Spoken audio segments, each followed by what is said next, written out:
പിതാവിൻ്റെയും പുത്രൻ്റെയും പരിശുദ്ധാത്മാവിൻ്റെയും നാമത്തിൽ ആമേൻ. എൻ്റെ പ്രിയപ്പെട്ടവർ, ഇന്ന് മെയ് 28 വ്യാഴാഴ്ച.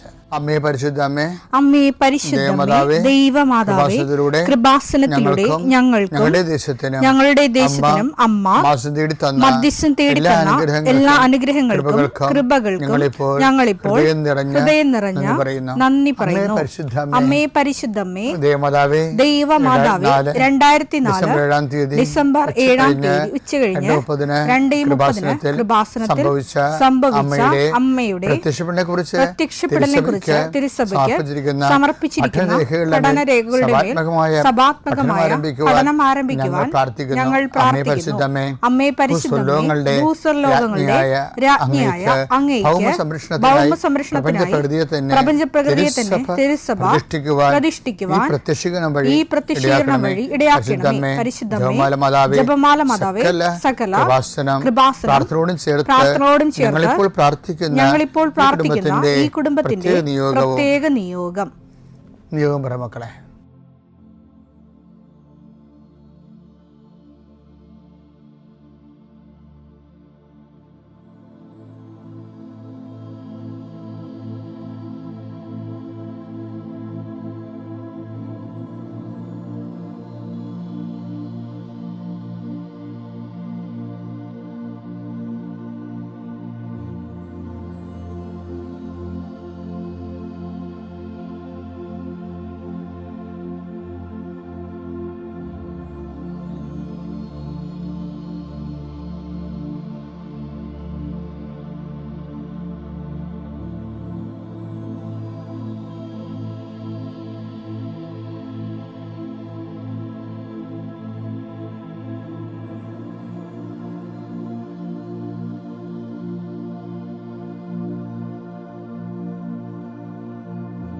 അമ്മയുടെ പ്രത്യക്ഷീകരണത്തിന്റെ ഈ അനുഗ്രഹവേളയിൽ ഞങ്ങൾക്ക് സാധിച്ചു തരുവാൻ കനിയണമേ.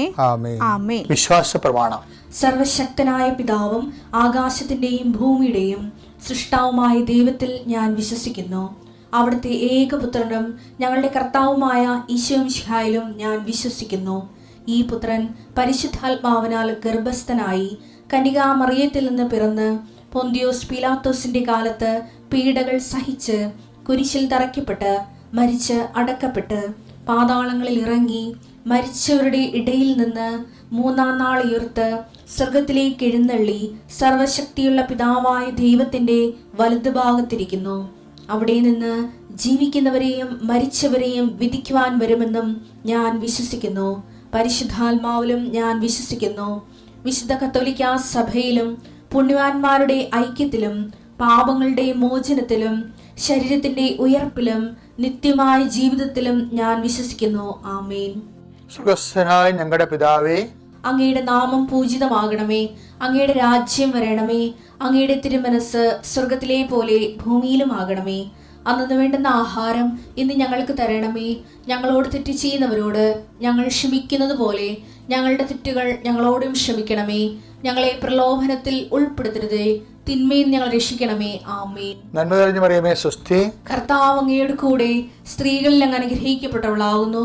അങ്ങയുടെ ഉദരത്തിൻ ഫലമായി ഈശോ അനുഗ്രഹിക്കപ്പെട്ടവനാകുന്നു. പരിശുദ്ധ മറിയമേ, തമ്പുരാന്റെ അമ്മേ, പാപികളായ ഞങ്ങൾക്ക് വേണ്ടി ഇപ്പോഴും ഞങ്ങളുടെ മരണസമയത്തും തമ്പുരാനോട് അപേക്ഷിക്കണമേ. ആമേൻ. കർത്താവേ, നിന്റെ ഉന്നതമായ നാമത്തിന് സ്തോത്രം ചെയ്യുന്നു. കർത്താവേ, നിന്റെ വിശുദ്ധ പൗരോഹിത്യത്തെ മഹത്വപ്പെടുത്തണമേ. കർത്താവേ, സഭയിലുള്ള സാന്നിധ്യം പ്രകടമാക്കണമേ. 40 വർഷം ഞാൻ അർപ്പിച്ച കുർബാനയുടെ യോഗ്യതയാണ്. കൃപാസ്ഥാനത്താറെ ജീവനോടെ പ്രത്യക്ഷപ്പെട്ട പരിശുദ്ധമ്മയുടെ പ്രത്യക്ഷീകരണത്തിന് സ്ഥിരീകരണത്തിനായി അങ്ങയുടെ മക്കൾ ഇന്ന് അഭിമുഖിക്കുന്ന എല്ലാ വിഷയത്തിൻ്റെ മേലും സഞ്ചാരി മാതാവി സമയത്തിൻ്റെ അധികാരി അമ്മയുടെ പ്രത്യേകമായ സാന്നിധ്യം ഉണ്ടായിക്കൊണ്ട് കർത്താവേ, ഞങ്ങളുടെ കഴിവ് കൊണ്ടല്ല, അങ്ങയുടെ കൃപ കൊണ്ടാണ് അങ്ങയുടെ മക്കൾ എവിടെയെല്ലാം യാത്ര ചെല്ലുന്നുവോ, ഏതെല്ലാം പരീക്ഷ എഴുതുന്നുവോ, ഏതെല്ലാം പരീക്ഷ റിസൾട്ട് കാത്തിരിക്കുന്നുവോ, ഓരോ വിഷയത്തിനും മനസ്സ് ബന്ധു നേറിക്കൊണ്ട് കാത്തിരിക്കുന്ന സഹായം പ്രതീക്ഷിക്കുന്ന ഓരോ സ്ഥലങ്ങളെയും കർത്താവേ, അത് നഷ്ടപ്പെട്ടു പോകാതെ അവർക്ക് കിട്ടാനും അവർക്ക് അനുഭവവേദ്യമാക്കാനും കർത്താവെ സഹായിക്കണമേ എന്ന് പ്രാർത്ഥിക്കുന്നു. ഓരോ ഡേറ്റും നീ പ്രത്യാശയോടെ കാത്തിരിക്കുന്ന ചില വ്യക്തികളുടെ വരവ്, പ്രത്യാശയോടെ കാത്തിരിക്കുന്ന ചില ഓഫറുകൾ, പ്രത്യാശയോടെ കാത്തിരിക്കുന്ന ചില തീയതികൾ എല്ലാം എൻ്റെ ദൈവവേദനെ നിനക്ക് അനുഗ്രഹമായി മാറട്ടെ. അതിനെതിരെ വരുന്ന എല്ലാ തിന്മയുടെ ശക്തികളെയും ഈശോയുടെ നാമത്തിൽ ഞാൻ ബന്ധിച്ചു കർത്താവിന് കാൽക്കീഴിലാക്കുന്നു. കർത്താവെ, രോഗികൾ, പീഡിതര്, കുടുംബസമാധാനം ഇല്ലാത്തവര്, വിദേശ യാത്ര ചെയ്യുന്നവര്, കർത്താവെ അവരെല്ലാം നീ ആശീർവദിക്കണമെന്ന് പ്രാർത്ഥിക്കുന്നു. എൻ്റെ കർത്താവിന് ഉന്നതമായ നാമത്തിൽ സഭയുടെ അധികാരത്തിൽ കുരിശിൻ്റെ അടയാളത്തിൽ ഉപരി പഠനത്തിന് വേണ്ടി ചിന്തിക്കുന്നവരും ആലോചിക്കുന്നവരും അതിനുവേണ്ടി പരിശ്രമിക്കുന്നവരും അവരുടെ കഴിവിനേക്കാൾ ഒരു ദൈവത്തിൻ്റെ കൃപയാൽ അവർ ചെന്നെത്തേണ്ട ഇടത്ത് അവരെ എത്തിക്കാൻ വേണ്ടി പരിശുദ്ധമ്മ ദൈവമാതാവിൻ്റെ മധ്യസ്ഥ പ്രാർത്ഥിക്കുന്നു. കർത്താവ് അസ്ഥിരോഗികളെ നിസുഖപ്പെടുന്നതിനെ ഓർത്ത് നന്ദി പറയുന്നു. ആ ദർശനത്തിലുള്ളതാണ്. അസ്ഥിരോഗികളെ കർത്താവ് സുഖപ്പെടുന്നതിനെ ഓർത്ത് നന്ദി പറയുന്നു. നിത്യം പിതാവും പുത്രനും പരിശുദ്ധാത്മാവായ സർവേശ്വരനെ നയിക്കുവാമേ. എൻ്റെ പ്രിയപ്പെട്ടവർ, ഞാൻ ഇന്നലെ പറഞ്ഞില്ലേ, അതായത് ഓരോ വിഷയത്തിനും അതിൻ്റെതായിട്ടുള്ള അഭിഷേകമുണ്ടെന്ന്. ഈ അഭിഷേകത്തിന് ബൈബിളിൽ പറയണ വാക്കെന്താണെന്നറിയാമോ? അനോയിൻറ്റിങ് എന്ന് പറയും, പക്ഷേ ചില സമയത്ത് വിശ്രമമെന്ന് പറയും. വിശ്രമം എന്ന് പറഞ്ഞാൽ എന്താണ്? ശ്രമമില്ലാത്ത അവസ്ഥ. ഇസ്രയേൽ, നീ എൻ്റെ വിശ്രമത്തിലേക്ക് പ്രവേശിക്കത്തില്ലെന്നൊക്കെ പറയത്തില്ലേ? അപ്പം ദൈവം നൽകുന്ന സകല സാഹചര്യങ്ങളെ ദൈവസ്നേഹത്തോടെ, പ്രത്യാശയോടെ, അതുപോലെ തന്നെ സമർപ്പണത്തോടെ, ദൈവിക പുണ്യങ്ങളോടുകൂടി തന്നെ നമ്മൾ അതിനെ സമീപിച്ച് കഴിയുമ്പോഴാണ് ഈ വിശ്രമം ഉണ്ടാകുന്നത്. സമർപ്പണം കഴിഞ്ഞാണ് വിശ്രമം, ശ്രമമില്ലാത്ത അവസ്ഥ. എന്ന് വെച്ചാൽ അവിടെ ദൈവകൃപ വേണമെങ്കിൽ നമ്മൾ അധ്വാനിക്കേണ്ട കാര്യമില്ല. അതിന് ദൈവം പറയുന്ന വേറൊരു പേരാണ് വിശ്രമം. ഈ ഇപ്പം ഉദാഹരണത്തിന് എബ്രായർ 4:1 തന്നെ നമുക്കൊന്ന് പരിശോധിക്കാം. അവിടുന്ന് നൽകുന്ന വിശ്രമത്തിലേക്ക് നാം പ്രവേശിക്കുമെന്ന വാഗ്ദാനം നിലനിൽക്കുമ്പോൾ തന്നെ അതിൽ പ്രവേശിക്കാൻ കഴിയാത്തവരായി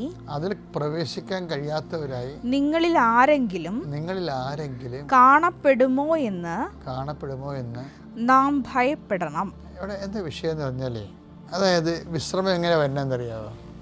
വിശ്വാസം മുതൽ വിശ്രമം വരെയാണ് ദൈവിക പുണ്യങ്ങളുടെ വളർച്ചാ ഘട്ടങ്ങളെന്ന് പറയുന്നത്. വിശ്വാസം, അത് കഴിഞ്ഞാൽ എന്താണ്? പ്രത്യാശ, പിന്നെ എന്താണ്? ദൈവസ്നേഹം. നമ്മുടെ എല്ലാ പ്രാർത്ഥനകളും പ്രവർത്തനങ്ങളും എല്ലാം ലോഞ്ച് ചെയ്യണത് ഈ ഒരു മോഡിലാണ് ലോഞ്ച് ചെയ്യണത്. പക്ഷേ ചില വിഷയങ്ങൾ ദൈവസ്നേഹം നിറഞ്ഞു കഴിയുമ്പോൾ നമുക്ക് മനസ്സിലാകും, ചില കാര്യങ്ങൾ ദൈവം മനഃപൂർവ്വം നമുക്ക് ചെയ്തു തരത്തില്ല. അതിൻ്റെ കാരണം എന്ന് വെച്ച് കഴിഞ്ഞാൽ അത് കൃപയാണ്. ഇപ്പം വിശ്വാസവും പ്രത്യാശ സ്നേഹവും നമുക്ക് ക്യാഷ് ആൻഡ് കൈൻഡ് ആയിട്ടുള്ള ബ്ലെസ്സിങ്സിന് വരെ ഉപയോഗിക്കാം. പക്ഷെ കൃപയിലേക്ക് മാറ്റുമ്പോൾ അത് നമ്മൾക്ക് വിശ്വസിച്ചും പ്രാർത്ഥിച്ചും മാറ്റാൻ പറ്റത്തില്ല, പ്രത്യാശിച്ചും പ്രാർത്ഥിച്ചും മാറ്റാൻ പറ്റത്തില്ല, സ്നേഹിച്ചും പ്രാർത്ഥിച്ചും മാറ്റാൻ പറ്റത്തില്ല. ചില കാര്യങ്ങൾ നമുക്ക് സ്വീകരിക്കാതിരിക്കാൻ പറ്റത്തില്ല. ക്രിസ്തു തന്നെ പറഞ്ഞില്ലേ, അതുകൊണ്ട് സാധ്യമെങ്കിൽ പിതാവേ, ഈ പാനപാത്രം എന്നെ കടന്നു പോകട്ടെ, എങ്കിലും എൻ്റെ ഇഷ്ടമല്ല നിൻ്റെ ഇഷ്ടം നിറവേറ്റെന്ന് പറഞ്ഞാൽ എന്താണ്? സമർപ്പണമാണ്. അപ്പോഴേ സമർപ്പണം ഇപ്പോൾ കൃപയുടെ വളർച്ചയിലേക്ക് വരുമ്പോൾ വിശ്വാസം, പ്രത്യാശ, സ്നേഹം കഴിഞ്ഞാൽ പിന്നെ വരണത് സമർപ്പണമാണ്. സമർപ്പണം എന്ന് പറഞ്ഞാൽ എന്താണ്? സമർപ്പണത്തിൽ വെച്ചാണ് സ്വർഗസ്ഥനായ പിതാവ് പ്രാർത്ഥനയുടെ ഫലങ്ങൾ വരണത്. എന്താണ്? അങ്ങയുടെ നാമം പൂജിതമാകണമേ, അങ്ങയുടെ രാജ്യം വരണമേ, അങ്ങയുടെ തിരുമനസ്സുഖത്ത് പോലെ ഭൂമിയിൽ ആകണമേ. അത് സമർപ്പണമാണ് ശരിക്കും പറഞ്ഞാൽ. അപ്പം വിശ്വാസം മാറി, പ്രത്യാശ മാറി, സ്നേഹം മാറി, സമർപ്പണത്തിലാണ് സ്വർഗസ്ഥനായ പിതാവിൻ്റെ പ്ലേസ്മെൻറ്റ്, ലാൻഡിങ് നടക്കുന്നത്. ഇനി സമർപ്പണം കഴിഞ്ഞാൽ പിന്നെ എന്താ സംഭവിക്കണത്? പിന്നെ ഞങ്ങളെ പ്രലോഭനത്തിൽ ഉൾപ്പെടുത്തരുത് എന്ന് വെച്ചാൽ ആരുൾപ്പെടുത്തരുതെന്നാണ്? ദൈവമാണ് ഉൾപ്പെടുത്തുന്നത്. അതെ, ദൈവത്തിന് വേണമെങ്കിൽ നമ്മളെ പാപരഹിതരായി ജീവിക്കാൻ വേണ്ട അഭിഷേകം തരാം. അതെങ്ങനെ മനസ്സിലാകുന്നറിയാമോ? അതറിയണമെങ്കിൽ നമ്മൾ ജെറമിയ ഒന്ന് വായിച്ചാൽ മതി. ജെറമിയ 31:2 വായിച്ചേ. കർത്താവ് അരുൾ ചെയ്യുന്നു, വാളിനെ അതിജീവിച്ച ജനം, ക്ലേശങ്ങളാണ് ഉദ്ദേശിക്കുന്നത്, ക്ലേശങ്ങളെ അതിജീവിച്ച ജനം മരുഭൂമിയിൽ കൃപ കണ്ടെത്തി.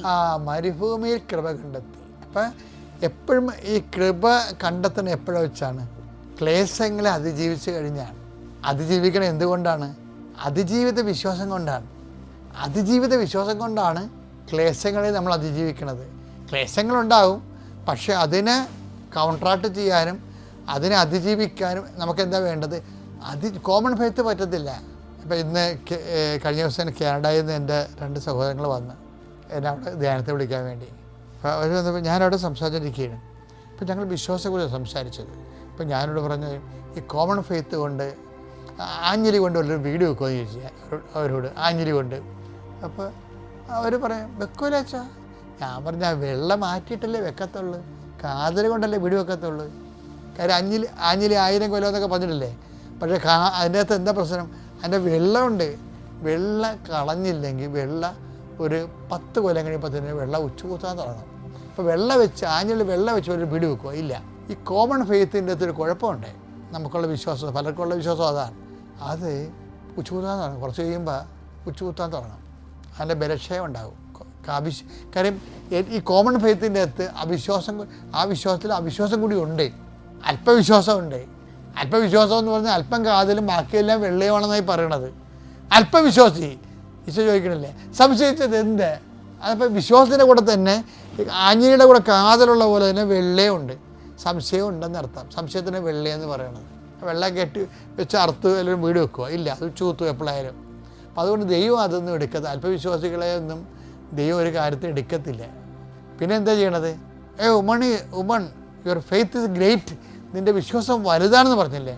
വലിയ വിശ്വാസമുണ്ട്, പക്ഷേ കൃപയിലേക്ക് വരണത് അതുകൊണ്ട് വലിയ വിശ്വാസം കൊണ്ട് വലിയ രോഗങ്ങളൊക്കെ സുഖപ്പെടുത്തിയെടുക്കാവുന്നല്ലാതെ ദൈവത്തിൻ്റെ കൃപ കിട്ടത്തില്ല. കൃപ കിട്ടണമെങ്കിൽ എന്ത് ചെയ്യണമെന്ന് വെച്ച് കഴിഞ്ഞാൽ ഈ ജെറമ്യാ പദ്ധതി, അതായത് വാളിൻ്റെ ക്ലേശങ്ങൾ അതിജീവിച്ച ജനം മരുഭൂമിയെ കൃപ കണ്ടെത്തിയെന്നാണ് പറയണത്. ഇപ്പം കൃപ കണ്ടെത്തുന്നത് എപ്പോഴും സാധുരമായ പച്ചപ്പുറങ്ങളല്ല, അത് ബ്ലെസ്സിങ്സാണ്. ഇടേനെക്കുറിച്ച് പറയത്തില്ലേ, പച്ചയായ പുൽപ്പുറങ്ങൾ അവിടെ നിന്ന് കിടത്തുന്നു, നിശ്ചലമായ ജലാശയത്തെ കുടിപ്പിക്കുന്നു. ബ്ലെസ്സിങ്സാണ്. ആ സാധനങ്ങളിൽ എപ്പോഴും ബ്ലെസ്സിങ്സാണ് കിട്ടുന്നത്. അപ്പോഴും മരുഭൂമിയിലാണ് കൃപയുള്ളത്. ആ കൃപ ആരായിരിക്കണം? വാളിനെ അതിജീവിച്ച ജനമാണ്. അപ്പം വാളിനെ അതിജീവിച്ചവരാണ് കൃപയിലേക്ക് തിരഞ്ഞെടുക്കപ്പെടുന്നവർ. ഈ തിരഞ്ഞെടുക്കപ്പെടുന്നവർ എന്താണ്? വാളിനെ അതിജീവിച്ച ജനം മരുഭൂമി കൃപ കണ്ടെത്തി. ഇസ്രായേൽ വിശ്രമം കണ്ടെത്താൻ പോവുകയാണ്. വിശ്രമം കണ്ടെത്താൻ പോവുകയാണ്. നമ്മുടെ സബ്ജക്റ്റ് എന്താണ്? വിശ്രമമാണേ. വിശ്വാസം മുതൽ വിശ്രമം വരെ. ഈ വിശ്രമത്തിനാണ് അഭിഷേകം എന്ന് പറയുന്നത്. ക്രിസ്തു വിശ്രമിക്കുന്ന കണ്ടില്ലേ? ഐ കമൺ മൈ സ്പിരിറ്റ് എന്നും പറഞ്ഞ് കുരിശിലവൻ വിശ്രമിക്കുകയാണ്. ഇടത്തോട്ട് തലയാഴ്ച സമർപ്പിക്കുകയാണ്. ആ സമർപ്പണത്തിൻ്റെ അടുത്ത ഘട്ടമാണ് വിശ്രമം. എന്ന് വെച്ചാൽ ആ വേദന എവിടെയോ വെച്ച് എൻ്റെ പിതാവേ എന്തുകൊണ്ട് നീ എന്നെ ഉപേക്ഷിച്ചു എന്ന് ചോദിച്ച സ്ഥലത്ത് വെച്ച് കർത്താവിൻ്റെ സമർപ്പണം പൂർത്തിയായി കഴിഞ്ഞപ്പോൾ കർത്താവിന് പിതാവുമായിട്ട് കണക്ഷൻസ് കിട്ടി. എൻ്റെ പിതാവേ അങ്ങേ കരങ്ങളിൽ എൻ്റെ ആത്മാവിനെ ഞാൻ സമർപ്പിക്കുന്നു. ഇതാണ് വിശ്രമം എന്ന് പറയുന്നത്. വിശ്രമം. ഈ വിശ്രമം എന്ന് വെച്ചാൽ മരണത്തിൻ്റെ വേദനയെ അഭിഷേകമായി ഈശോയ്ക്ക് അഭിഷേകം കിട്ടി. അപ്പായോട്ട് ലൈൻ കണക്റ്റഡായിട്ടാണ് ഇവൻ അടുത്തേക്ക് തല ചായ്ച്ച് ഉറങ്ങണത്, കർത്താവിന് ജീവൻ സമർപ്പിക്കുന്നത്. അതുപോലെ തന്നെ ഈ ഒരു ടൈമാണ് കൃപയുടെ കഠോര കൃപ. അവൻ്റെ കഠോര കൃപ. മെൽ ഗിബ്സനൊക്കെ ആ സമയത്ത് ഭയങ്കര മഴ പെയ്യിക്കണ കാണാം. എന്ത് രസമാണെന്ന് അറിയാം. ഈ പാഷൻ ഓഫ് ക്രൈസ്റ്റ് അവനിങ്ങനെ തല ചായ്ച്ച് കിടക്കുമ്പോൾ തന്നെ ഒരു തുള്ളി വെള്ളം അങ്ങനെ വീഴും. പിന്നെ വീഴണത് ഒരു ശതകോടി വെള്ളമാണ് വീഴണത്. കൃപയുടെ മഴ പെയ്യണ കാണാം. അതിമനോഹരമാണ് ആ സിനിമ. അപ്പം അതുപോലെ തന്നെ വിശ്രമം. ഇപ്പോൾ ഓട്ടിസം രോഗികളെന്ന് ഞാൻ കഴിഞ്ഞ ധ്യാനത്തിൽ പറഞ്ഞില്ലേ, അവർക്കും അവരെ സൂക്ഷിക്കുന്നവരും ഒരു ടൈം കഴിയുമ്പോൾ വിശ്രമത്തിലേക്ക് പ്രവേശിക്കും.